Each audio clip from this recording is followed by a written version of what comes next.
Well, good morning, good afternoon, everyone. My name is Carrie Rodriguez, and I am Matthew, Miles, David, Max, and Dylan's mom. And I am here today because I am the president of the National Parents Union. I am a mom, I'm an advocate, and I am a voice for millions of families across this country who are deeply concerned about the future of our children's education. I am here today because we are not going to stand by and allow America's education system to be under attack. We are not going to stand by and watch while it is destroyed, dismantled, and we descend into chaos. I got into this fight because of those 5 little boys. My oldest son has autism and ADHD. And when I was a mom who did not herself have a great experience in public education, started trying to navigate the special education system, I found a lot of difficulty. So I'll tell you something. As the mom of Matthew, who is a brilliant kid, he is an amazing kid, who just happens to have autism, which to me is not a deficit, but is actually his superpower. Having the IDEA Act and the protections that it provided my son meant everything to me. And from not just that fear, but that deep love and knowing what it's like to sit at the end of an IEP table and feel like I had no power, only to find out that I had a lot of power. I'll tell you something, that is not something I know. The proposal to dismantle the U.S. Department of Education is not just reckless. It's an outright attack on the fundamental right of every child in America to receive a quality education. Eliminating the Department of Education would have devastating consequences for students, particularly those from underserved communities. Without federal oversight, like the one I was just talking about, over 100,000 public schools across the country stand to gamble with more than $15 billion of annual support for students with disabilities. More than $18 billion in money that annually serves students from low-income families, and more than $900 million annually to assist English language learners annually. These are not just numbers. These are real children, children like mine. These are real families, like the families that we represent, and real futures at stake. Dismantling the U.S. Department of Education would throw our schools, our families, and our communities into even more chaos, because we have been in a state of panic, anxiety, and chaos now for weeks. These are basic, essential safeguards that ensure every single child, no matter what zip code they have, has access to the education they deserve. And that is something we're going to be playing with? Is everything up for grabs now? Without national oversight and clear education standards, we are flying blind when it comes to global competitiveness. Not something I heard a lot about today. Our American public education system is a strategic national asset. I hear folks talking in the Ed Workforce Committee about worrying about China and India and our ability to compete on the field of AI and technology, and if our kids are prepared. I am hearing nothing about that and protecting that very critical asset that means everything to the future of our national economy and our national security. We are weakening our workforce. We are weakening our economy. We are weakening our national security. We cannot afford to let political ideology take precedence over the needs of our children and the future of this nation. That is why today I am calling on senators to stand up for our nation's families and the future of our children. We need to reject any nominee who does not commit to protecting our public education system. We need to reject any effort to dismantle the U.S. Department of Education and create further chaos and instability in our schools. Parents are watching. Families are watching. Our children's lives are on the line. This is real. This is not a partisan issue. This is a fundamental question of whether we as a nation are willing to uphold our commitment to educational opportunity for all. And there are really important, serious things we need to do. We do not need to manufacture a crisis. We have a literacy crisis in this country.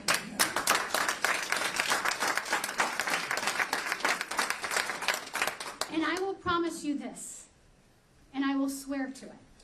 Parents across this country are not going to sit idly by while our children's future are put at risk. This is going to make schools less safe in uncertain terms. We will fight, we will continue to organize, and we will make sure that every child, no matter where they live, has a shot at success in achieving their dreams. Because when our great-grandchildren ask us what we did when we were at our darkest, they're going to hear a story about how we came together with our friends and we stood to fight together.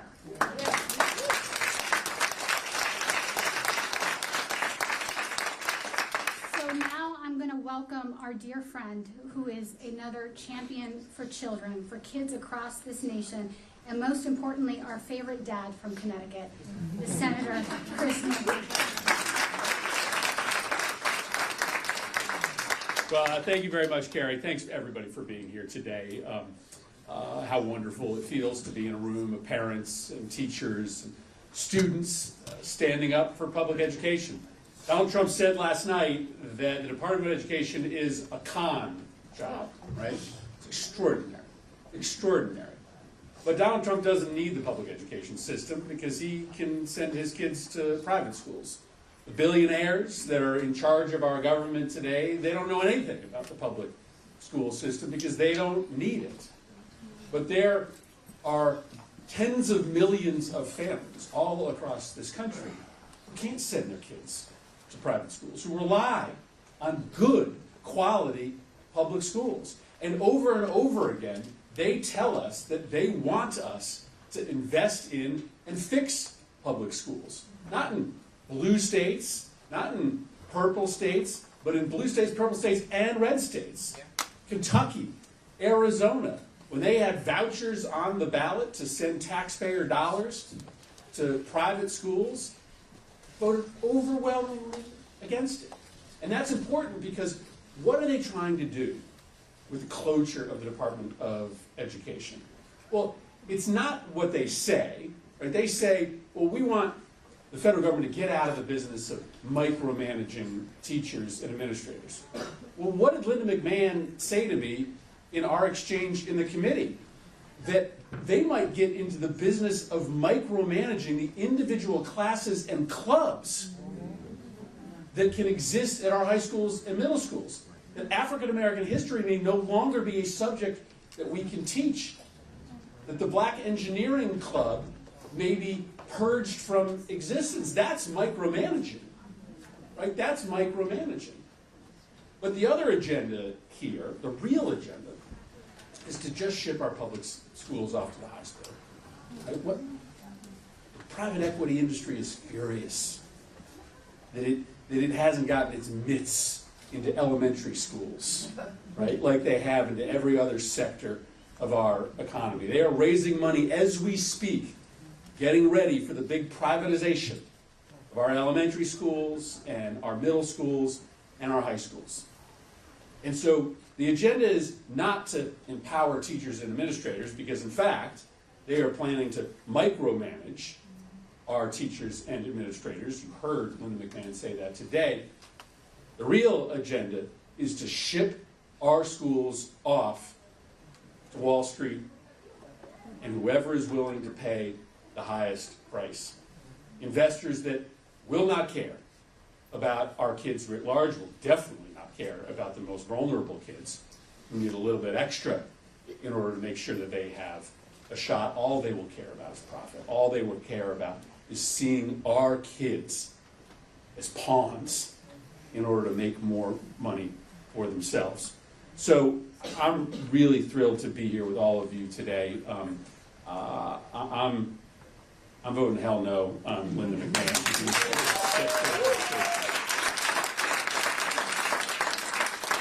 And I'm going to do everything I can as this nomination moves through the committee and speeds to the Senate floor to expose what the real agenda is here.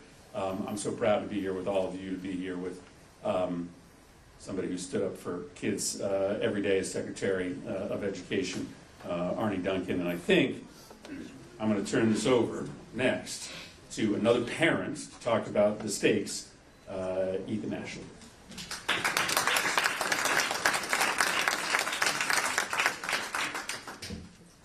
Thank you, Senator. Appreciate that. Thank you, Carrie. I just want to say good afternoon. My name is Ethan Ashley. I have the honor of serving as the CEO of an organization called School Board Partners. We are dedicated to training and supporting elected school board members throughout this nation. We're in over 190 districts, impacting about 8 million students.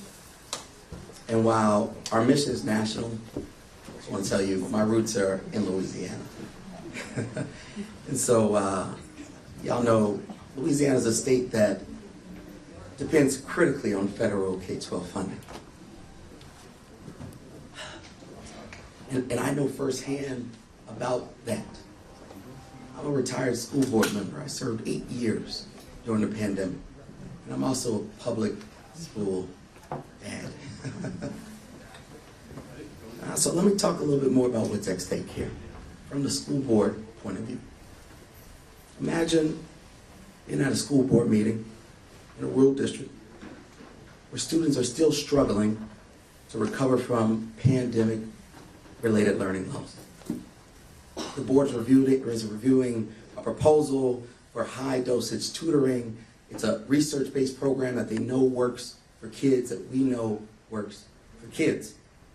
Test scores have revealed that students still remain behind in reading and in math. The board members know this program will work. They know it's a game changer. But there's a problem. Their federal funding has been slashed or reapportioned in uncertain ways. And without the certainty of that funding, they're going to have to make an impossible choice. An impossible choice. Should we keep mental health services or fund tutoring? After difficult debate, they make the painful decision to reject the tutoring services. Not because they didn't believe it was important, but because they didn't have the money to do the thing that we all know needed to be done. And unfortunately, this hypothetical is a scenario that's playing out throughout our country right now. And dismantling the Department of Education would make it almost impossible for schools to address the ongoing academic challenges post the pandemic. And so let me be clear. The efforts to dismantle the Department of Education is not about cutting bureaucracy, not from my vantage point, having served on the school board. It is about cutting opportunities for children in working class families. And what message does it send to our students? It tells them that their education is not a national priority. That instead of investing in their success, we're willing to strip away the very resources designed to ensure that they have a fair shot. It's just not acceptable. It's not acceptable. We've seen the NAEP scores, y'all know it. Student achievements decline. This is not a time to really do less. It's a time that we need to do more. And that's why we're calling on Congress, our senators, and the administration really to reject any efforts to weaken or eliminate the Department of Education, because we need them to be champions in this moment. We need to really invest in schools, invest in our educators, invest in our students. It's important because our future, our children's future, should never be negotiable.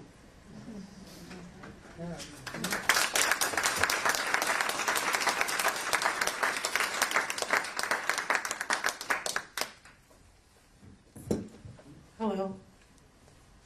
I won't say good afternoon because it doesn't feel like such a good afternoon when you're as concerned about public education as I am as a mom. My name is Jillian Rainingbird. I am an enrolled member of the Chippewa Cree tribe of the Rocky Boy Indian Reservation. I'm a mother of 3 brilliant, bold, beautiful babies. My 21-year-old baby, Monet, my would-be 12-year-old baby, Jayla, who was in a wheelchair, who is now in the realm of our ancestors, and my 6-year-old CJ, my adopted baby. I'm here today to advocate on behalf of my girls, the disabled community, and then, of course, my indigenous communities, They all stand to lose so much. We all stand to lose so much if the Department of Education is eliminated. I come from Kansas City, where the literacy rates are at a crisis level. I recently moved back home to Montana to the reservation, and I'm now raising my 6-year-old in a public school on the reservation. Sadly, the literacy rates are just as bad. Being the mom of 2 special education daughters opened my eyes to the challenges that parents face doing their absolute all just to make sure that their child is guaranteed a quality education. We all dream about the best things for our babies. Somewhere where they're respected and they're loved and they're nurtured. The thought of eliminating the Department of Education is unconscionable to me. Without national oversight and clear education standards, how can we ensure that our children are being properly educated? My concerns echo the concerns of millions of parents. What's the grand plan? There's no well thought out plan that any parents have an inkling of confidence in. Currently, the Department of Education supports about 7.4 million students with disabilities served by IDEA, which is the Individuals with Disability Education Act.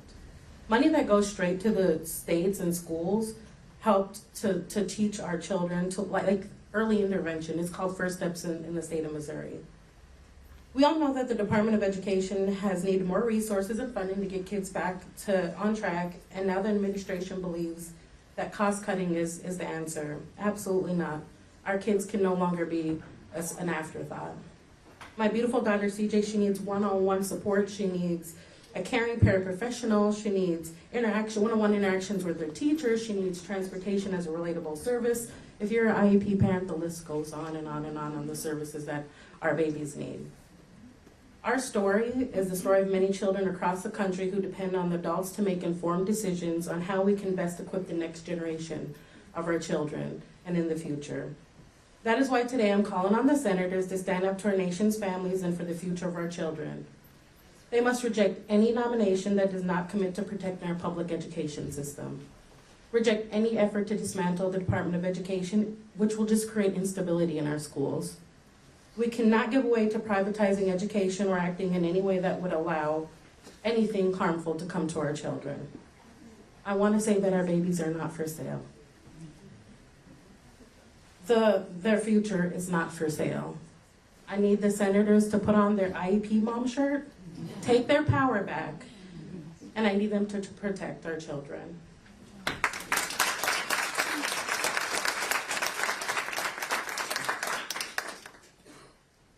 Hello, everyone.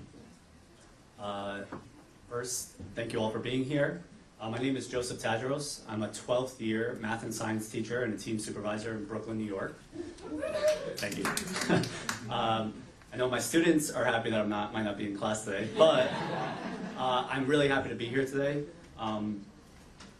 Over 12 years, I've been an active member of Educators for Excellence, which is a national teacher-led advocacy group with tens of thousands of members across the country.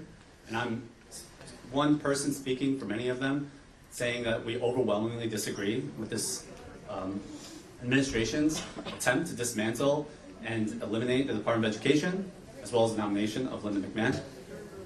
The administration threatens to eliminate Title I funding, IDEA funding, which is primarily going to hurt students with low income and students with disabilities, as you heard. I've been teaching in Title I schools for 12 years now, and the teachers work night and day. It's a really tough job, and burnout is a real thing. They don't need to lose resources. We need to give resources to these schools and the school communities, because now is the time that we need to reinvest into education.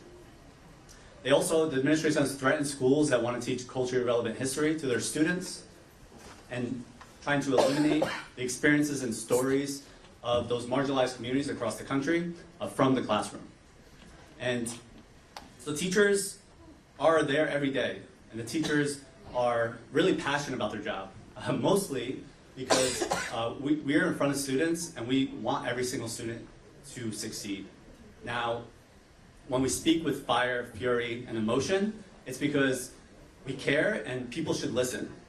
So EFRI did a recent survey, national survey, that showed only 20% of teachers across the country actually agree with the administration's planned actions, as well as the action that's taken thus far. So The slashing of education funding, designating certain curricula for schools, and the possibility of dismantling the Department of Education is not what teachers want. It's not leadership, it's sabotage. So as educators, for the next 4 years, we're not going to stand idly by. We are going to stand up, speak up, and we're asking, even though the administration might not listen to us, we want Congress, policymakers, and the public that care deeply about education, K through 12 in the United States, to speak up whenever they can and stand with us today. Because reject these harmful policies, because we need to reimagine, reinvest, and rethink education throughout the country from K through 12 and not dismantle it. Thank you.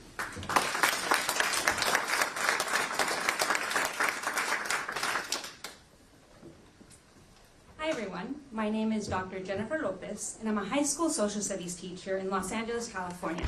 I've taught for over 13 years at both the elementary, middle, and now the high school level, and also a longtime member and advocate with Educators for Excellence. My colleague Joe just outlined the alarming ways that this administration's policies are not only unpopular but harmful for our students. But today, I also want to talk about what teachers actually want, the policies and the support that ensure that every child gets the education they deserve. So what do we want? First, we want fully funded public schools. As educators, we support Title I funding and IDEA funding to ensure low-income students and students with disabilities get the supports they deserve.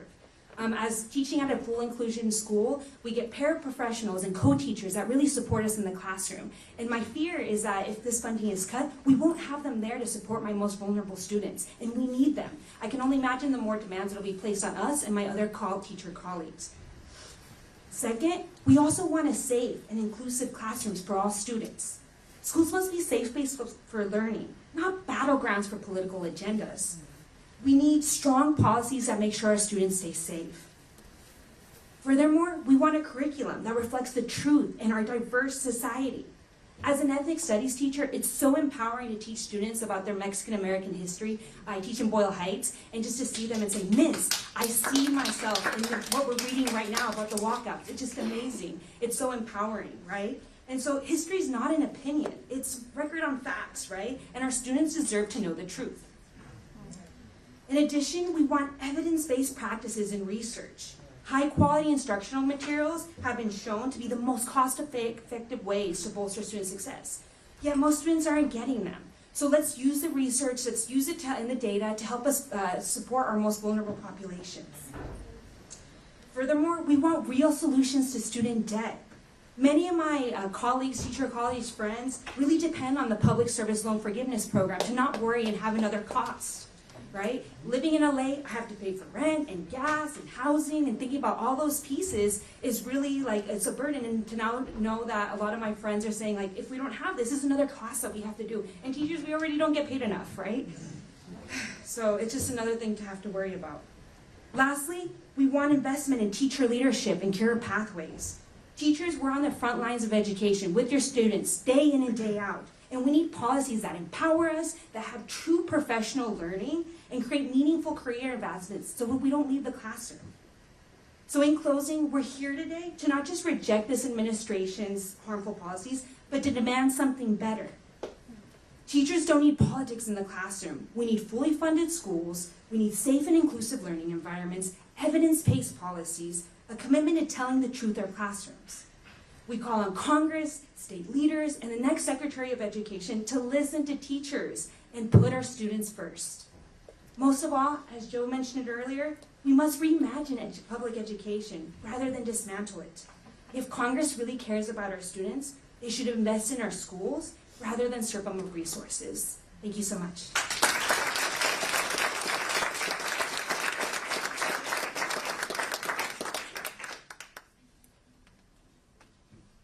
Good afternoon, y'all.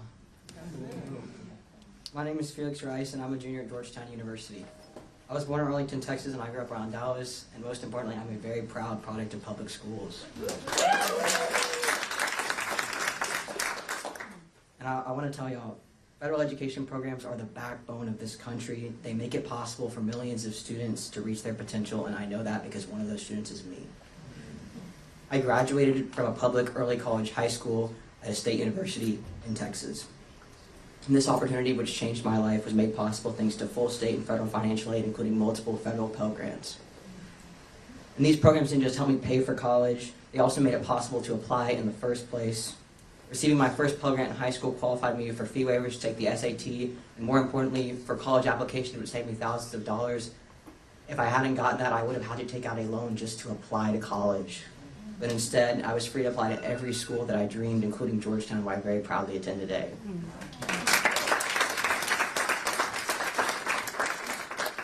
The opportunities that I've had, opportunities that I never imagined, exist because of investments in students like me. But Trump and Linda McMahon, they don't care about us. They don't care about the student that's working multiple jobs to pay their tuition. They don't care about the student that's going to be the first in their family to graduate college. They don't care about the student who had to fight centuries-long systems of inequality just to get an equal public education in the first place. They're not looking out for us. They're looking out for billionaires. Trump doesn't want to eliminate the Department of Education to get rid of bureaucracy. He wants to line his pockets and the pockets of his buddies. He wants to pull resources from students, teachers, and public schools to serve the corporate elite. Do you really think Donald Trump knows what it's like to wonder if you can afford to fund your dreams? We don't need someone who paid someone else to take their SAT to make it more difficult for working class kids to go to college.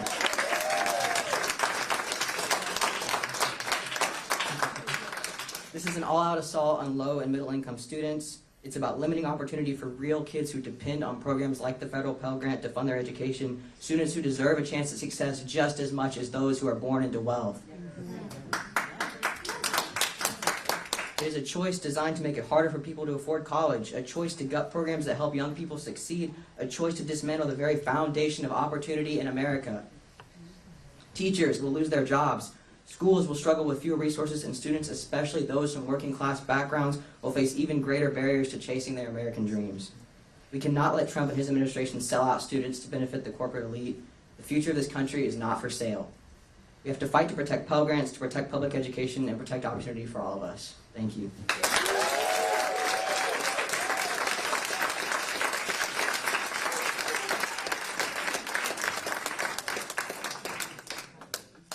Amen. We can all go home now. Class dismissed. We just want to thank you for your heart and for your passion, what you're doing. I'm the last speaker. I'm also very clear. I'm the least important speaker here. Hearing from students, hearing from teachers, hearing from parents. That's what this is all about. I appreciate all of you. Hopefully your class will understand you listen today.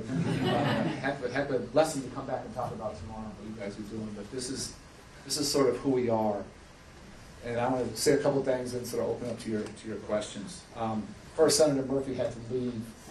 I can't overstate how important he is to our country right now. As we search for a center of gravity, my personal opinion is he's at the center of that. He understands what's at stake. He is not an alarmist guy, but he knows we're at a critical juncture, not just in education, but for our democracy. He's fighting every day, every second to help us, so whatever we can do to support him, we need to do this. He and I met very tragically. He was a young senator then, right after the Sandy Hook massacre in Newtown, Connecticut. That was my worst day here in D.C. That was President Obama's worst day.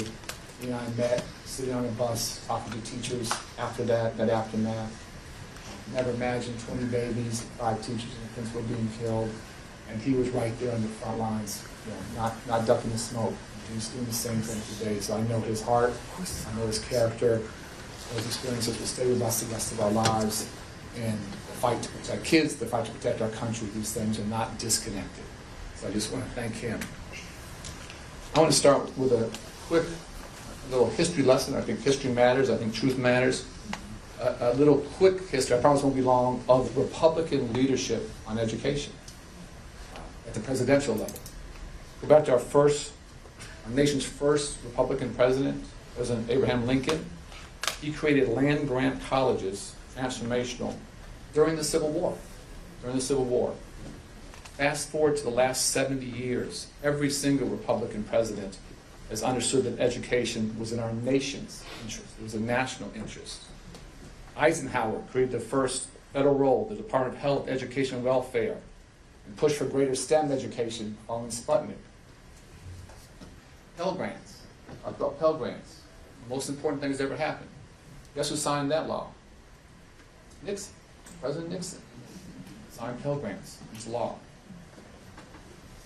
President Ford signed the law creating IDEA. Heard from a couple parents on the critical importance of providing all of our children, particularly those with disabilities, a chance to have a free and fair public education. That was President Ford. Reagan released the report, A Nation at Risk. First President Bush convened all the governors in Charlottesville and pushed many states to raise standards because so many states had abominably low standards. Second President Bush passed No Child Left Behind, the most far-reaching education accountability law in history, with bipartisan support. So I just say all this because I think context is important, because what's going on today is different than anything that has ever happened before. As you heard repeatedly, this is not about left or right or R or D. That's not the fight today. Education should be the ultimate bipartisan and nonpartisan issue. What's happening today is an assault on public education. And we can't sugarcoat it, we can't deny it, we can't run from it. Unprecedented in our nation's history. We can agree or disagree with anything any of those presidents did, anything Democratic presidents did, anything President Obama and I did, but none of that was an assault on education and creating opportunity. This is fundamentally different in our nation's history. With that backdrop of history, I want to address our Republican leaders in the House, in the Senate, and our mayors, and our governors. We all know who Trump is. There is no secret. There is nothing subtle about what he does. My question to all of you very directly is we need to know who you are. Who are you? And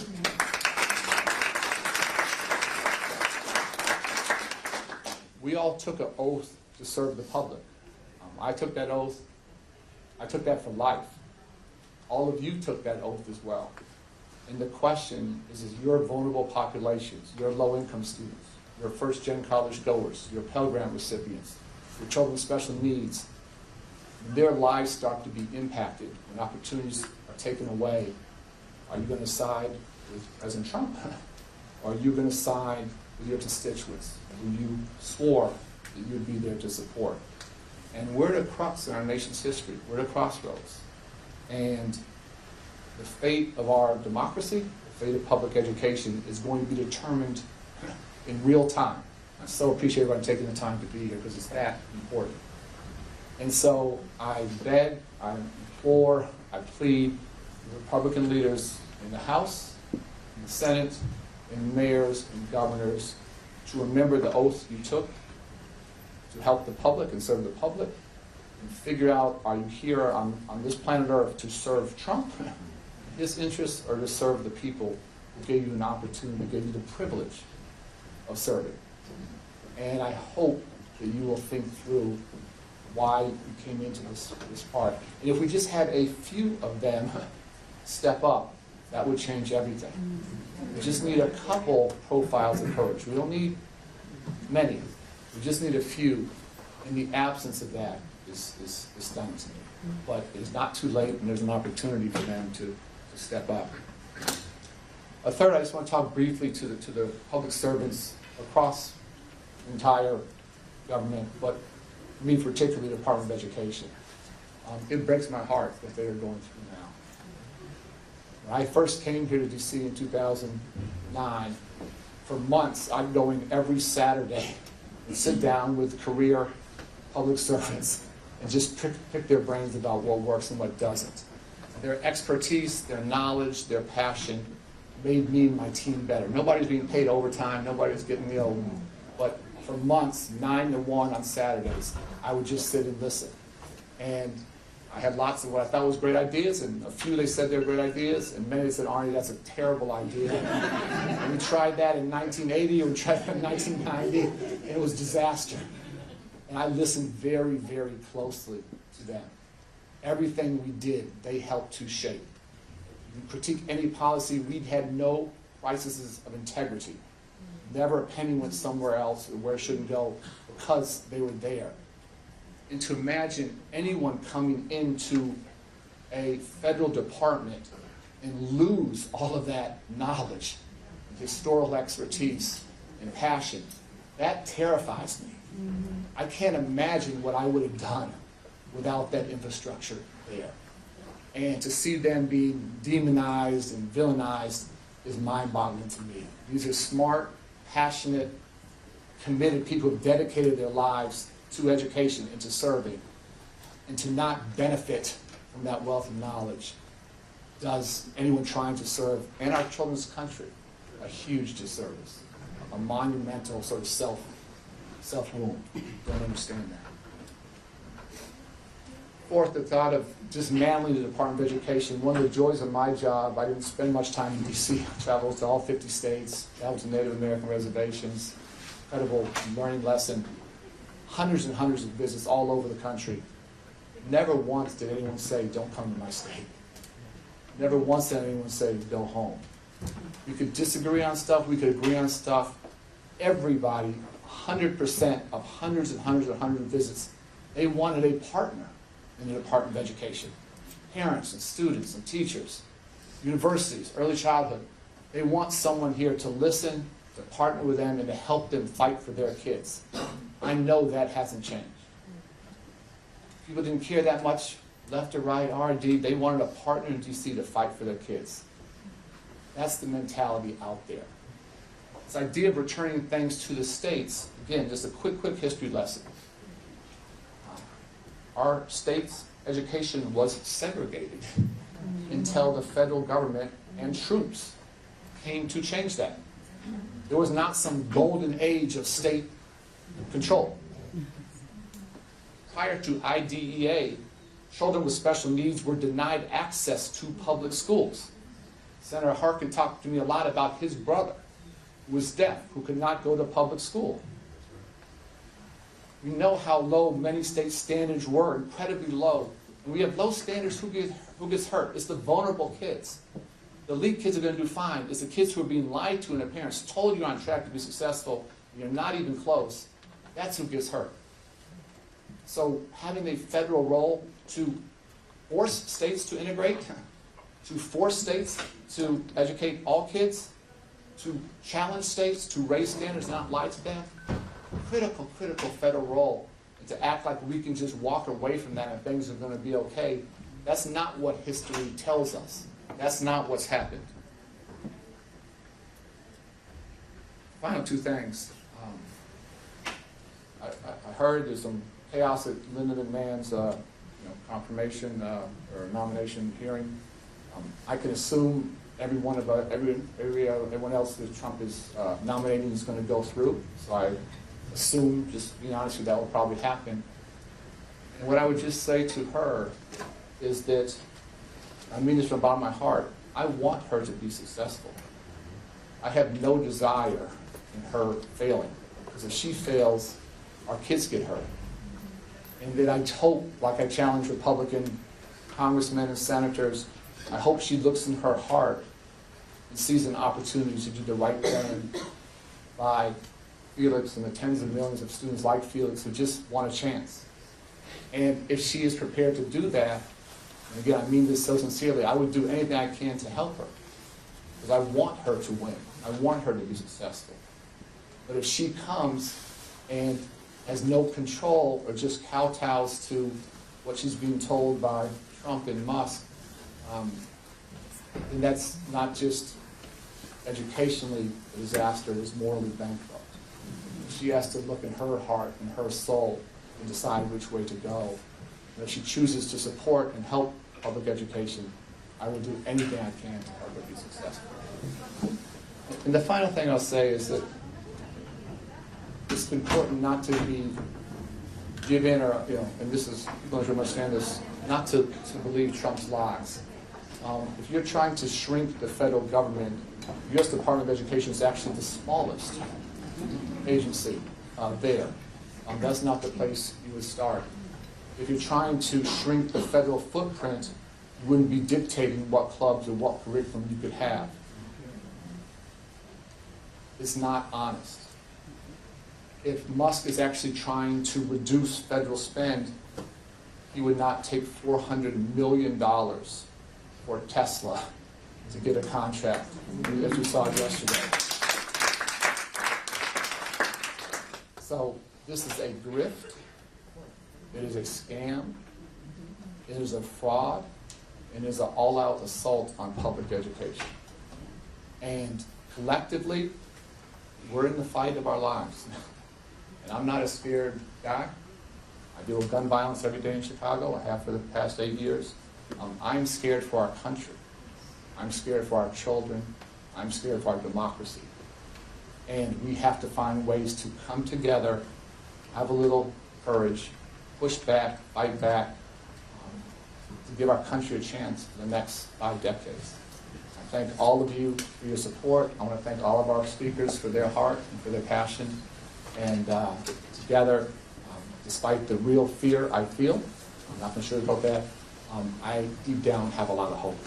We have so many great people here in this room and across the country who want something better for our country. And collectively, we got to win. Thank you so much.